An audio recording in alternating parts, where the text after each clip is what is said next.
Good afternoon everybody, welcome to Paul's Kitchen. Today's video is all about all the trimmings for Christmas.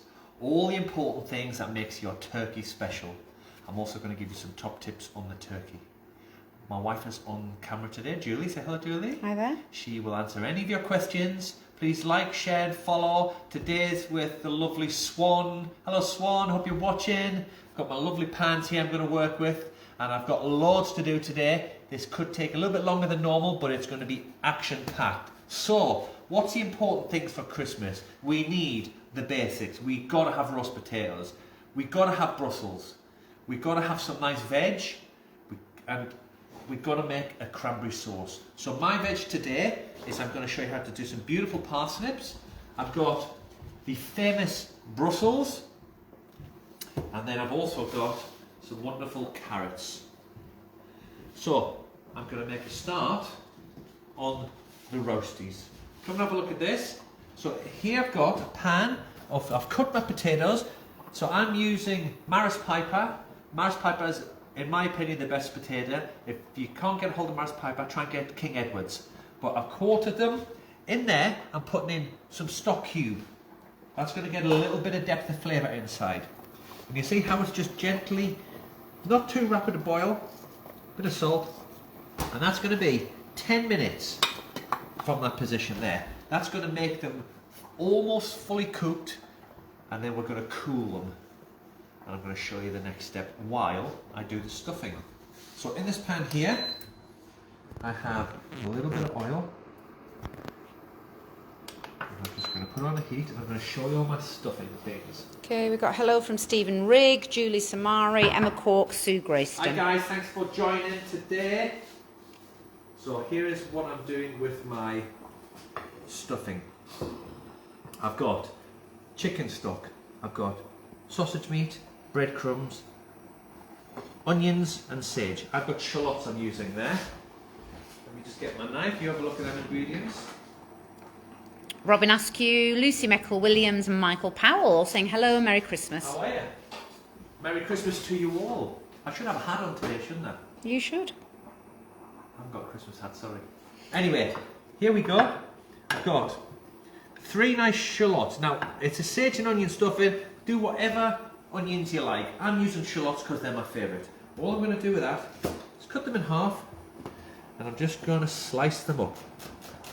Hiya to Melissa and Margaret Cadman. Oh, we've got some good people on today. Thanks for joining, everyone. What I'm going to do in there is get my shallots just gently cooking down.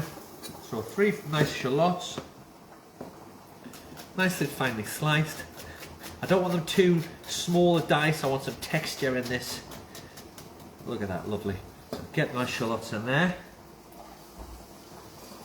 Like so, and then I'm going to put my sausage meat in. So, there's my shallots in. I'm just going to get a spoon and give them a little stir. Have a check of that. I can smell the potatoes, smell good. Yeah, it's the stock, isn't it, in there? So, there's my shallots, and they are looking wonderful. Yeah, softly sweating down. The aroma is amazing. What sort of heat do you put them at? And not too hot. You don't want them to burn. You just want a little tinge of colour. Sage. I'm getting rid of the stalk. Yeah.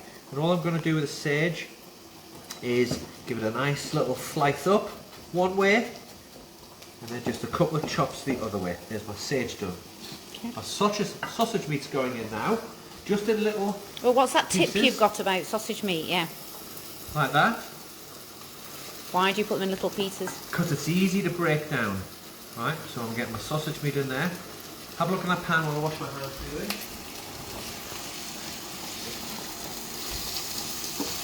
And then I'm just going to break this down, like so, and just gently fry this off. Now I'm going to finish this in the oven, but I started in a pan first. I want to get it to almost fully cooked, and then I'm going to add some stock. Add my breadcrumbs, and it's going to be quite a soft mix, but then I'm going to bake it in the oven. And when I bake it in the oven, the stock is going to concentrate down and it's going to become nice and moist, but more importantly, it's going to get a beautiful crust on top. So there we go. Check that out. Yep. Have a look at this. Potatoes ticking over nicely. My sausage meat is ticking over nicely. So while that's happening, I'm going to show you my parsnips. So I've peeled my parsnips and I've chosen small ones. If you can, try to use the small parsnips because they're not too woody. This is the woody part. Come and have a look at this. You see that middle bit there? Yeah. It's not very palatable when they're big and thick. So what you do is, when you quarter them, you just run your knife along and you just take out that little bit of core, sort of like that. That's when Show us again parsnips- slowly. That's when parsnips are at the best. Take that little core out. And you see there's a little flat edge now? Yeah. The smaller the parsnip, the less you need to do this. But you get a finer result if you take it out like that. Okay, hi to Carol and Nick Cole. Oh, hi Nick. Hi Carol. Thank you for joining us on this wonderful Christmas edition of Paul's Kitchen. I'm showing you all the tips on how to get your Christmas day off with an absolute bang. Now, Any of these things you could prep beforehand? just brilliant. Just about to say that. Excellent. Do this the day before. Get all of this preparation done. If you don't, you're going to have a disaster on the day. Timing is what everybody fails on. You always mention that, Julie, about timing. Yeah. Get your timings right. Prep all your vegetables the day before. Even your stuffing can be made the day before and you just reheat. Make your cranberry a week before. Not a big deal. So it's very important to get your stuff done in advance, and that's going to really help you. See that? So Yeah. I'm keeping that there. By the way, these things here, they're perfect. If you want to make a little parsnip soup or puree, you can use them. Right, just for these last few. Just going to leave the root in them because they're not woody, these ones. Right, have a look at this now. The stuffing. That is almost cooked. It's like a sausage bolognese style mince. Now I'm going in with stock. Right, and now it looks quite soupy, doesn't it? Yeah. Look at that. And that's going to cook further. I'm going in with my sage. I'm going to go in with some pepper. Hi, Gilly Shaw and Mark Beard.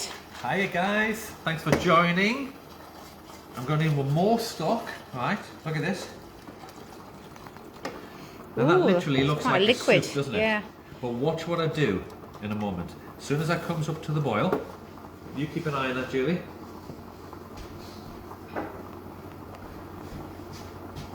So I've got pepper in, I'm going to put some salt in.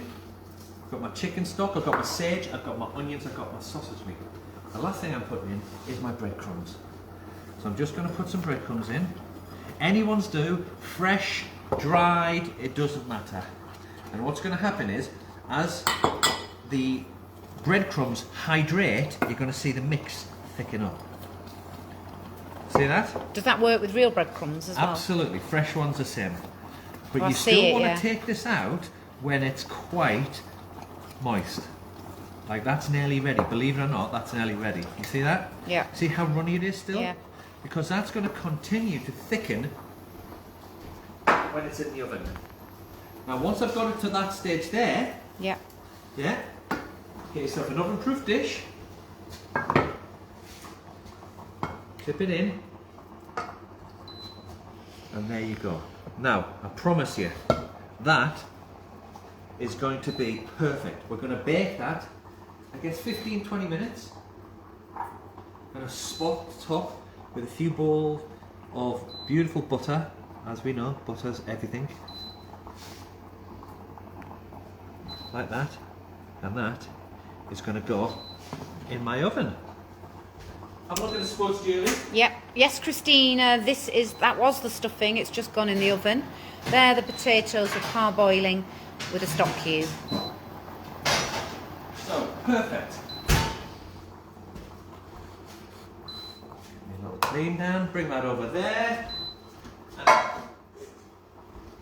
nice scoops. I've got So how long have they been on? 10 minutes now. 10 minutes, yeah. They're quite a Switch rapid that off. boil, isn't it? Yeah. And all I'm going to do is drain them like so. And what you're going to see is it's going to air dry, and you'll normally leave them to cool until there's no steam. And what happens is, as it's cooling, the outside, all the liquid starts to evaporate, the outside goes powdery. You'll see it change colour to almost white. And you leave them like that. You let them sit. So you don't shake them about. Not yet. Not yet. Gonna get rid. Okay. It's just steaming and steaming. And if I had time, I would let them call for a good half hour before you see them. But let's have a little look. You can see the edges there, just starting to go. And then, once they're cold, look there, see how it's getting powdery? Yep. Then what you do is, you give them a little bash around when they're powdery and pale, like so, and they're a bit cooler. And then, you have this wonderful texture on the outside. Now look at them. See how they go really, really powdery and all the edges are bashed up. That is where we need to be at. Okay. You get yourself a tray. Tiny's joined us from Holland. Hi, Tiny. Thanks for joining in. You get your tray, you put some oil in. You get that really hot. Then your potatoes go in. And then you leave them. You put them in the oven. So you put that in hot oil. Yeah, you put your tray in the oven, you put your oil in the oven, you get it nice and hot. You carefully bring the tray out. You put your potatoes in the tray, you don't move them around, you put them in the oven. You leave that for about 15-20 minutes. Then you turn them at 200 degrees. Then you do that for about 10-15 minutes. Then they're going to be beautiful. You put some butter in now. And when I say butter, you put a very small knob of butter in, about that much. You put some garlic, smashed garlic, rosemary, thyme, salt and pepper. And then you finish it for about another 6 or 7 minutes. And then they will be the most amazing, crispy, crunchy roast potatoes. I'm going to show you some I put in earlier. Okay. Michael and Elizabeth are asking, what type of oil do you use to do your potatoes? Veg oil. Vegetable oil, yeah. Yeah. Now come and have a look at them. Oh, wow. They look good. Woo. Yeah? Yeah. Look at them for crispiness. Look at the butter, the thyme, the garlic. Wow. Salt and pepper. Yeah. And look at these little edges there. Look. Listen, listen. They look good. Look how crispy they are. Now look at them. Can you imagine getting roast potatoes like that for Christmas Day? Fabulous. Absolutely, if you follow them simple instructions. Even these beautiful little bits, they're my favourite ones. Because they're all different sizes after you bash them around. These are the most amazing ones. Look at the deep golden colour from the butter. The flavour, and I wish you could smell from the garlic and the rosemary and the thyme. They are absolutely knockout. Excellent. There is our roast potatoes. Let me get a lovely bowl to put them in. Now these can even be done the day before. And then all you do is you warm them up. But look at the colour then. This is enough for, what would you reckon, Julie? 3 people? 3, 4 people? 4? Yeah, I'd say about 3 to 5 per person. Unfortunately in our house it's probably for 2. Get the garlic on there, look. Get the rosemary. People can squeeze that garlic all over them. Get the thyme on there. Get the herbs. Now for me, there's nothing more beautiful and rustic than presenting your potatoes like that. Look at that. They're absolutely amazing. That looks really pretty. Helen would like to know, how do you warm them up? So say you pre-make them the day before. Okay, so if you pre-make them the day before, get some of that amazing substance called butter. Put the butter in a pan or a tray in the oven. As soon as that's hot, about 190 degrees, put the roasties in. They'll take about 10 minutes. Just toss them off a bit, warm them through, they'll be perfect. They won't go black, they'll be beautiful, and they will crisp back up again. It's almost like you've triple cooked them like a chip. Yeah. They'll be amazing. Get them done early, no issues. And you put all that garlic and thyme, Absolutely. rosemary, whatever it is. Absolutely. So, parsnips. Okay. A little bit of oil. Vegetable. Yeah, vegetable oil. I like vegetable oil. It's a really neutral flavour and it's really good for the parsnips. All I'm doing is giving them a little toss up like so. Yeah. Yep. Could you do your carrots at the same time, like this? You could do carrots, roasting them if you want. We're going to do carrots slightly different. I've got a beautiful bit of pepper, a bit of salt, and we're going to set that timer 10 minutes, see where we're at. So that's going to go to a nice hot oven at 200 degrees.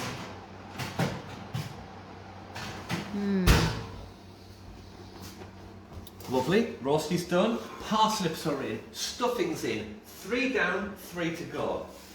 Have a look at this, carrot. This is probably our favourite way to do them in this house. We've got carrots. We leave them long, we leave them peeled only, we do not chop them up.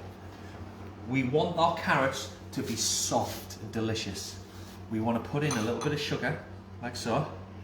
So they're sitting in water there? Sitting in water, you can see they're hardly in water, they're only halfway up in water. Yeah. I've got 3 star anise in there, yeah? And sugar, And right? a little bit of sugar. I'm using sugar like a seasoning. Yeah, so there's hardly any water, yeah. I'm putting a little bit of salt in there, not too much. Yeah, see that? Yep. And this, don't be scared about this. All I want you to do now is put a very small knob of butter in, about that much. And that is going to melt into the water and form what they call an emulsion. Don't think that's enough butter, just going to put a little bit more in there. Yeah, you want to have, you know, not too much butter, but enough to give a nice flavour. Now once it forms an emulsion, that emulsion you can cool that down, put it in the fridge and you can use that again. It's excellent to cook any of your vegetables off, but you could do your carrots again, you could keep that in the fridge for a good week. So don't think it's a waste of money, it's money well spent to get that perfect Christmas day. So there's our carrots in, yeah? So that's just on a low heat, is it? Low heat. Next thing I'm going to do is get my cranberry on the go. So here's what I've got for a wonderful flavoured cranberry sauce.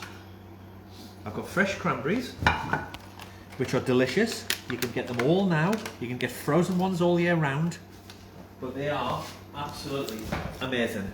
We've got shallot. I've got a few little cloves. I've got a little bit of thyme there. Sorry, not thyme, cinnamon. And I've got in there a good glass of port. And I've got some beautiful mandarin, satsuma, whatever you want to use. All I'm going to do is finely slice my shallot, like so. I'm going to get that in my pan with a little bit of oil, not too much. Just going to start the sweating process of that. Get that in. Going to get my cloves in. I'm going to get a little bit of cinnamon in there. And that's going to start an amazing flavour. Just start sweating that down until them onions start to get a little bit soft. You can hear it now. You hear that, Pan? Mm-hmm. Just get that started, but not too much. Then I'm going in with my cranberries, okay? Just give that a turn, like so. I didn't know there was onions in cranberry sauce. Beautiful. You need that. Remember, it's not a dessert. You want a little bit of savouriness in there. It's all too easy to have it too sweet. I'm going in with my port. I'm going to do zest of some satsuma, mandarin, clementine, orange, whatever you're getting at Christmas. There's lots of lovely citrus fruit around at the moment, but not lemon and not lime. You want that little bit of orange. It goes amazing with cranberry. couple of them in. Like so.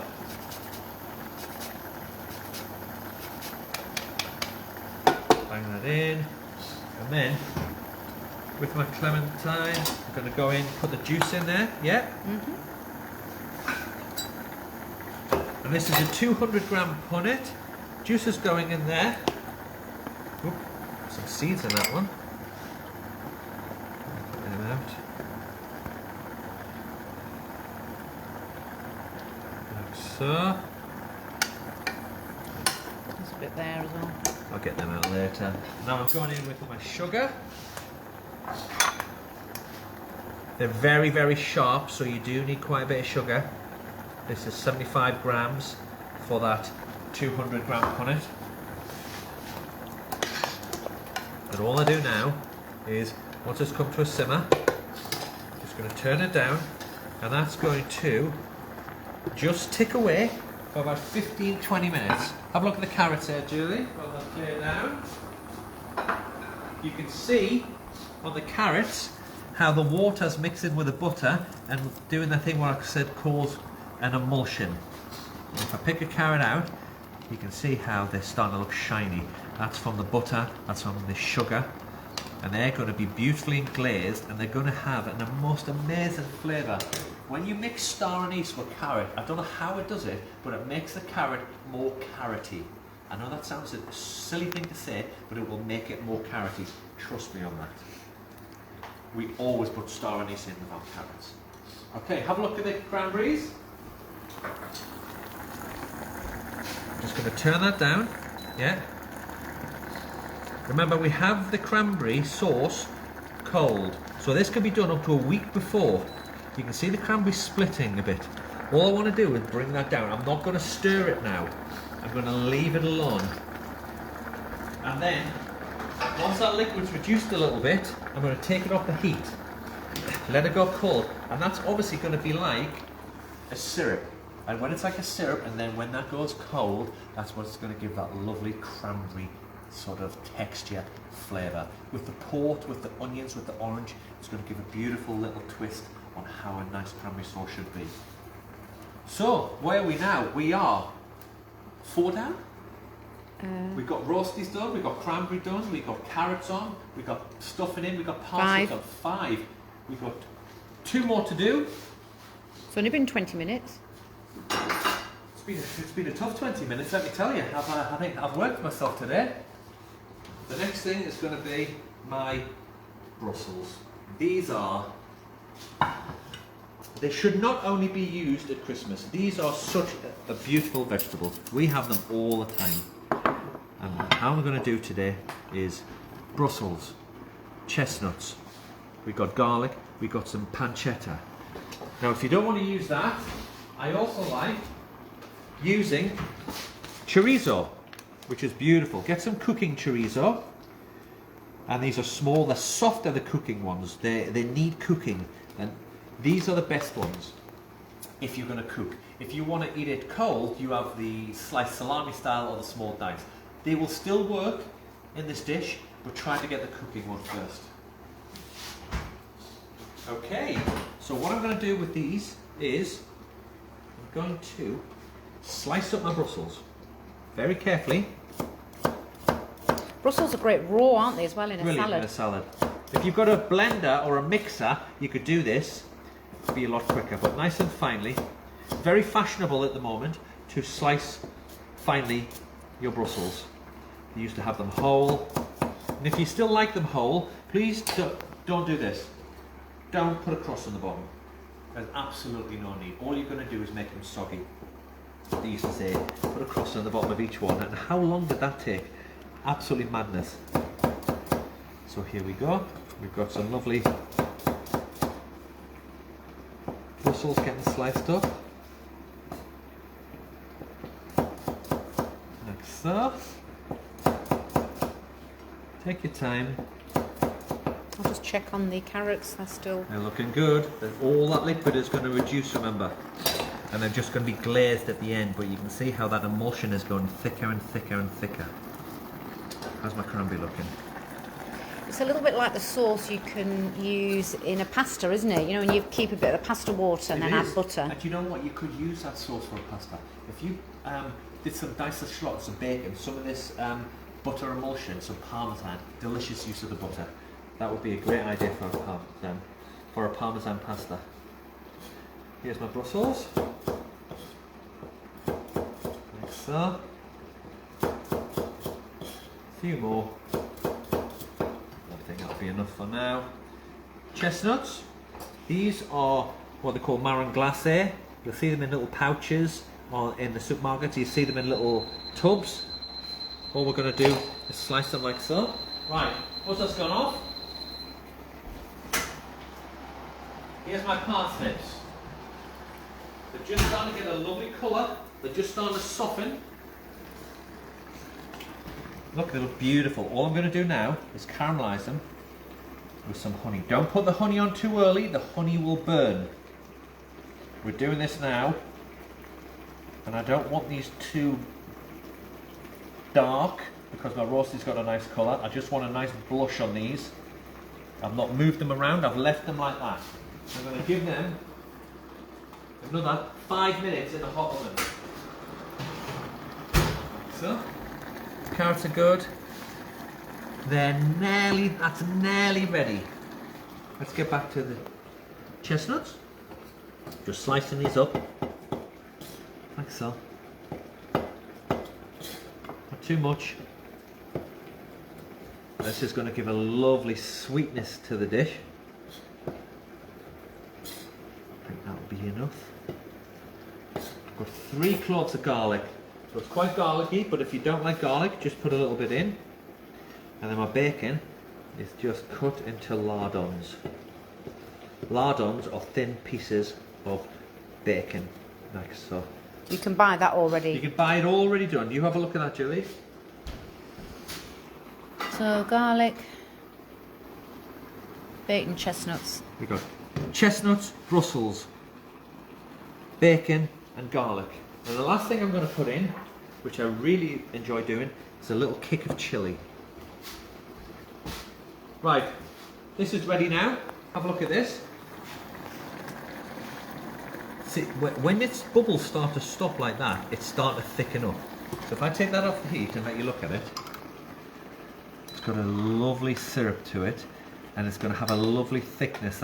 So when that cools down, that's going to be a really nice sauce texture. So they're done. That's done.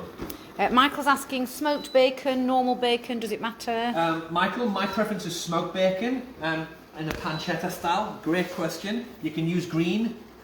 Don't use back bacon. Use fatty bacon. Use something like streaky.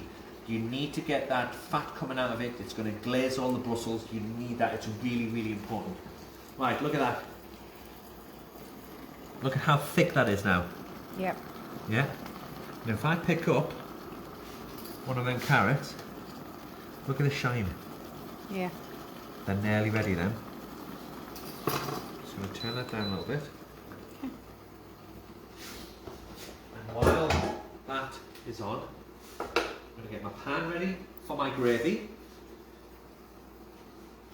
I've got my frying pan here ready for my Brussels. All I'm going to do is put a little bit of oil in there. That is for my... Yeah, vegetable oil again, yeah? Yeah, vegetable always. Yeah. That's for my Brussels. Yeah, don't use olive oil, do you? No, olive oil is a finishing oil. You can use a pumice oil, which is a lower grade olive oil, that'll be okay, but there's no point in spending good money and using a very good olive oil. In my gravy pot, putting in a little bit of butter, like so. And all I'm going to do with that is slice up some shallot. This is going to be, I'm going to remove this afterwards. This is just for flavour. You can, if you want, leave it in. You could finely dice it and you can have like an oniony style gravy, which would be perfect. That goes up there like so. Got a couple of bay leaves in there. I'm going to put a lovely bit of thyme in there. Put a little bit of rosemary in there.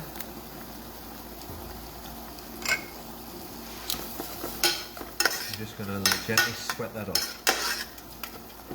And have a look at this now. This is ready. Carrots are done. Now look at that, Julie. Look at the glaze on them carrots. Shiny. See how it's turned into a sauce. Check this out. Look at that. Look how thick that is. Yep. It's like a sauce. They're glazed. These carrots are soft. The flavour of the star anise. When you put it on your tray, serve it with a star anise. Serve it with some of the butter like that. Even better. If you want, you could put a crunchy topping on. You could put on the top a little bit of buttered breadcrumbs, a little bit of garlic, but there's some beautiful carrots there. Fabulous. Right, I'm going to put them there. I'm going to get my pan on my Brussels. Get this hot. And then we're ready to fry. Then we are 7 things in. Now, obviously I've done it quick, but it just shows you don't need to spend a lot of time. I have all my vegetables prepared in advance.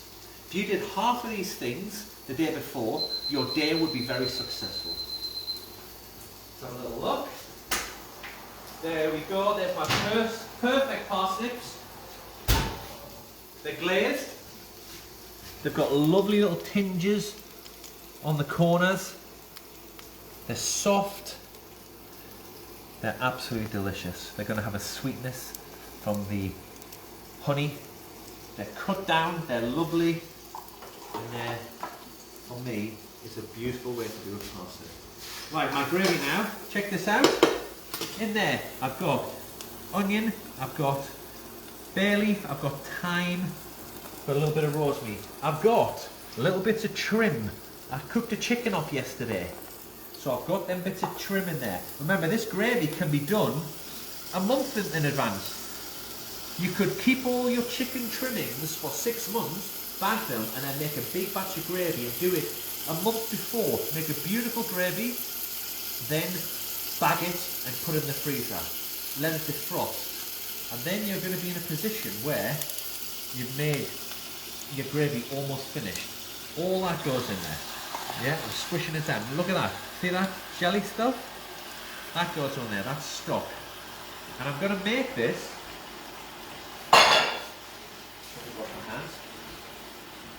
I'm going to make this slightly thicker than I would want, and then when your turkey has rested, what you're going to do is all the juice in the bottom of the tray, you're going to pour that turkey juice in, and that's going to give you your beautiful turkey flavour.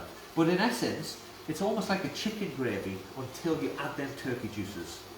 Get it done in advance, a month before. Don't try to do everything on the day. I can't stress enough about that. Right, here we go. Bacon's going in. Let me get a spoon. Break that down a little bit, and I just want that to have a little bit of colour. There we go. Right. In there now, Julie, is going to go a nice glass of wine. Red, white, it makes no difference to me. Whatever you want to do. I like red. I had a glass of red wine last night. There was some left over. That's what I've done. Just going to try to break that down. So, look at my bacon. Look at that, beautiful. Great pan, Swan. Look at that for non-stick. Bacon's in there. Want a little bit more colour. Break them apart carefully.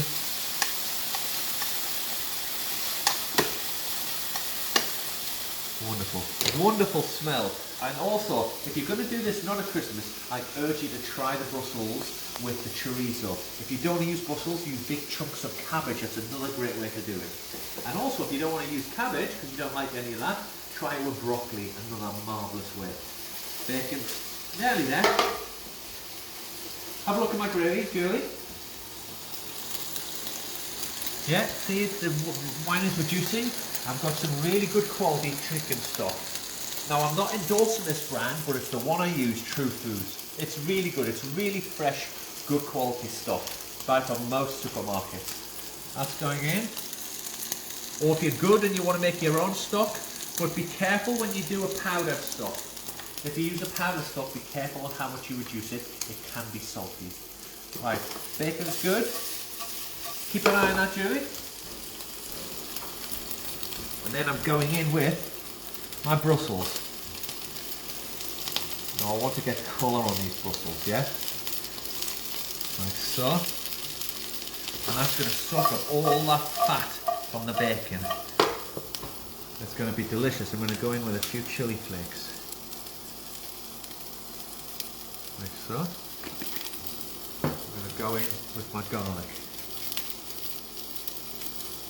Good way to use up leftovers is this? This is a great way to use leftovers. And you know what? Do you know what's really good if you do a dish like this? If you did this with Brussels or you did this with cabbage and you did this bacon fried up, make some little wells in the centre, crack in a few eggs. What a great bubbling sweet brunch on a Sunday. Here is 3 cloves of garlic. Like so. Just going to wash my fingers. Keep an eye on that. Matt's saying we're going to be well fed tonight. We are going to be well fed tonight, that's for sure. Particularly for the roast potatoes. But what's... Oh, that shit's coming in the throat. What's good about this household, we're not massive Brussels fans, except me and Stella. Stella's not here today, so I'm going to have a massive pan of Brussels. Now, look at that. Garlic's in there. Check out the colour. It's just starting to caramelise a bit in the corners. See that there? Look at that colour. Nice. It's starting to dry up a little bit, so all I'm going to do is just give it a little tinge more oil, not too much. Keep it fried, and that's not going to take long at all. I can smell the garlic. Absolutely beautiful. A little bit of pepper in there. A little bit of salt, not too much. Remember the bacon's salty, so only a little bit of salt. Don't think because we're chefs we over-season things. We use the right amount of seasoning. We put a lot of salt when we need it. We use a little bit when something is salty. Chestnuts are going in now. Like so. Keep an eye on that. Look at the gravy. Gravy's just starting to come To the boil. to the boil. There we go.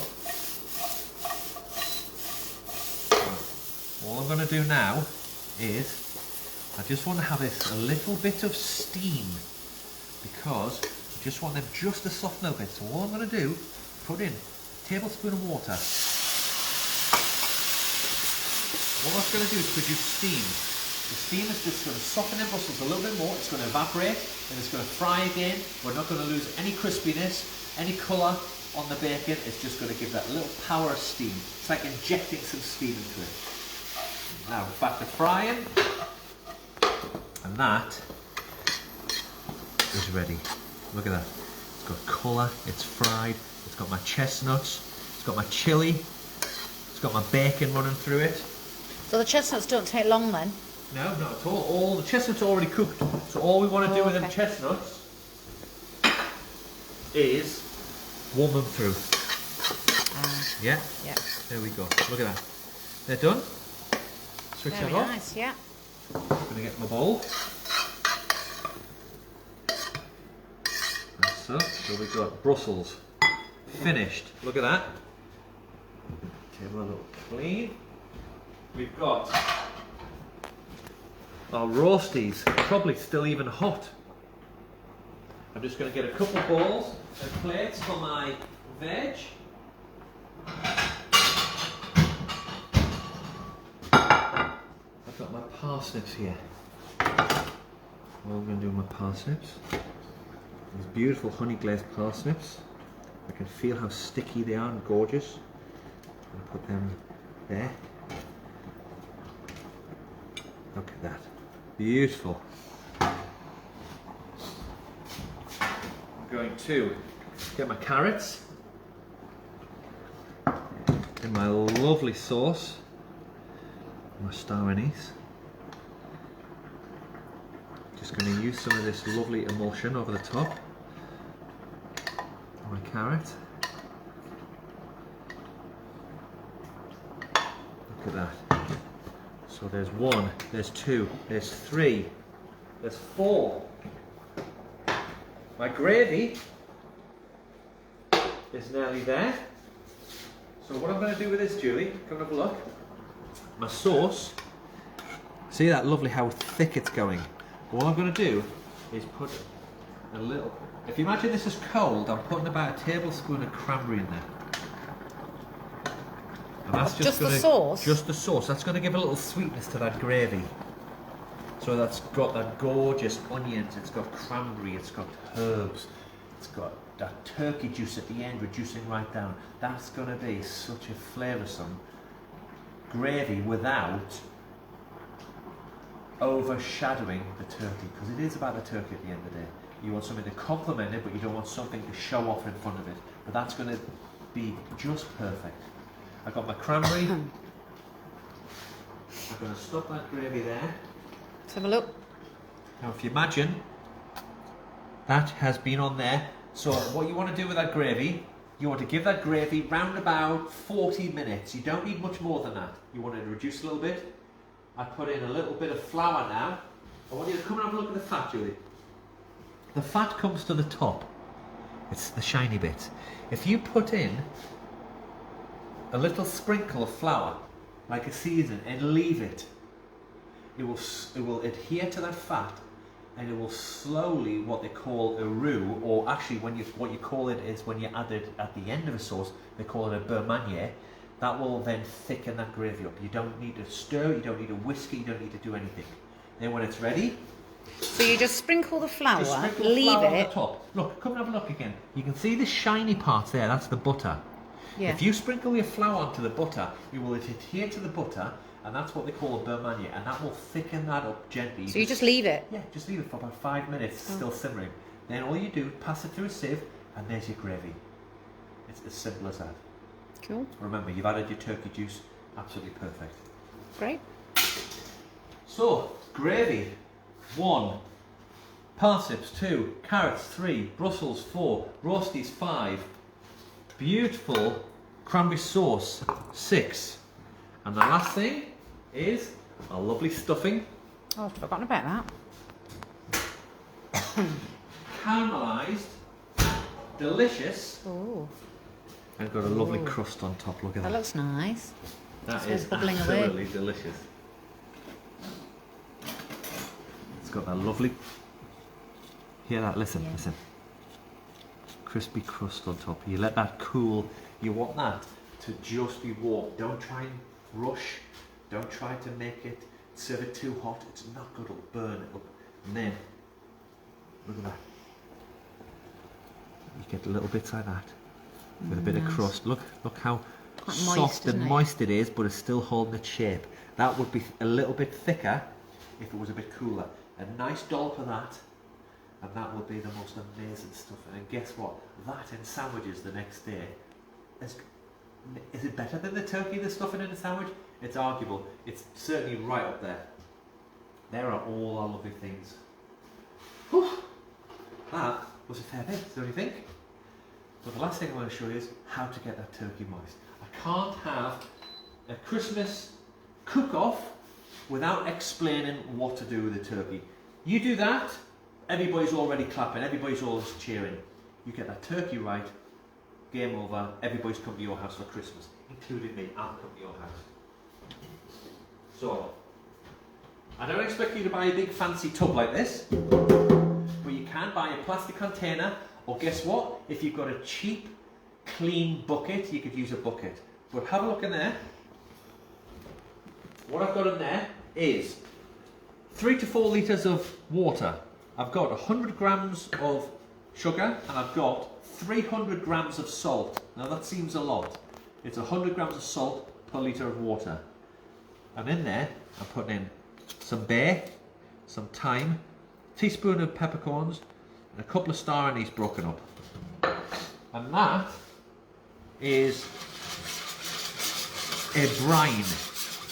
Now what you do with the brine is that helps the turkey flesh absorb some of the liquid, and that's going to make your turkey extremely moist. Michael's asking, can you do that with a turkey crown? You can, Michael, absolutely. In fact, our turkey on Christmas Day, I bought a crown because I'm the only one that eats the leg meat. So it didn't make sense for to buy a full turkey. Everybody just wants breast meat in most houses. You put your turkey in there. Imagine I've got a great big turkey now. I've put a big turkey in there, plonk it in there. And then, if it's not quite covered your turkey, just top it up with a bit of water until it's covered, and you leave it in there for 6 hours. Okay? 6 hours. In the fridge or outside? In the fridge. Now you need to do this either tomorrow or Christmas Eve. If you're going to do it Christmas Eve, do it first thing. That turkey's going to sit in there, it's going to absorb them flavours, it's going to absorb that brine, it's going to be beautiful, it's going to be moist. Then, you take that turkey out, you put it on a tray, and then you put that in the fridge, ideally uncovered, so the cold air of the fridge air dries the skin. And then you leave that overnight to air dry. And it's going to look slightly different. It's going to look like the skin's dried out. That's what we want. But the meat inside has got that extra liquid in there. Then you get minimum 1 block of butter. If you're chefy and your butter is life, you get 2 blocks of butter. You soften it. You put a thick layer of butter over the whole bird, like it was swimming the channel. You know when you see the swimmers and they put all that stuff on? That's what your turkey's doing. It's going to go in the oven with a thick layer of butter. Salt and pepper. That's it. Get it in the oven, 160, and it's going to take about, depending on the size of the turkey, 20 to 25 minutes per, 20 minutes per pound, so what's that? 40 minutes per kilo or something like that. But you need this. Please, if you don't have one, get one as soon as possible. It's a probe. This is going to give you your consistency.